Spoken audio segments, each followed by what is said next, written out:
Enzi usipiganaji mwenyewe, napiganiwa na baba.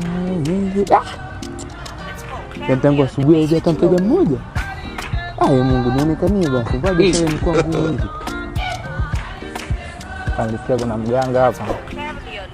Ana mizimu inatibu kila ugonjwa.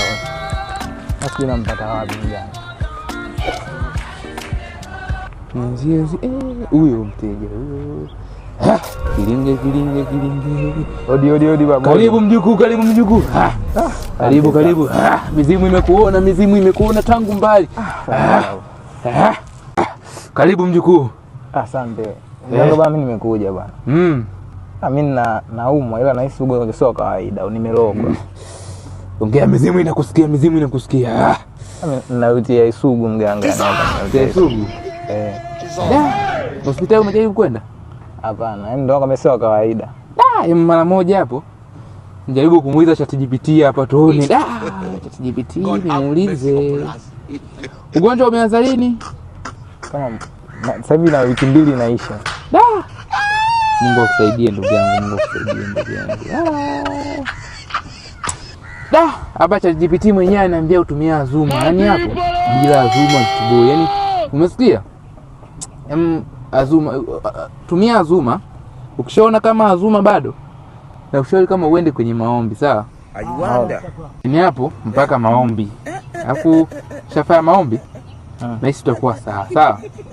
Sawa bila Azuma tutoboe. Sasa hapo itabidi ulipe hela kidogo mizimu, unajua mizimu hapa. Lazima sadaka.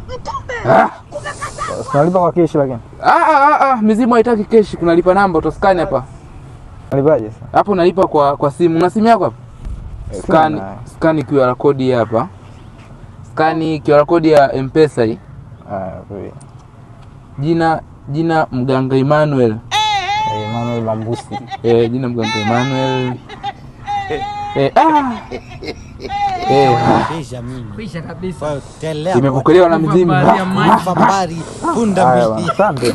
Sawa, usahau kumwomba Mungu. Asante baba. Sawa, na usigeuke nyuma. Mizimu haitaki ugeuke nyuma. Usigeuke nyuma kijana, ukigeuka nyuma, utageuka kuwa nguzo ya chumvi.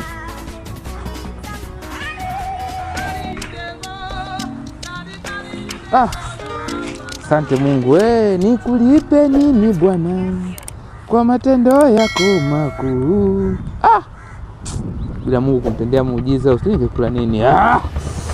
Mizimu kijana wenu. Mkale sasa. Yesu wangu. Kale kilinge nifunge. Uganga.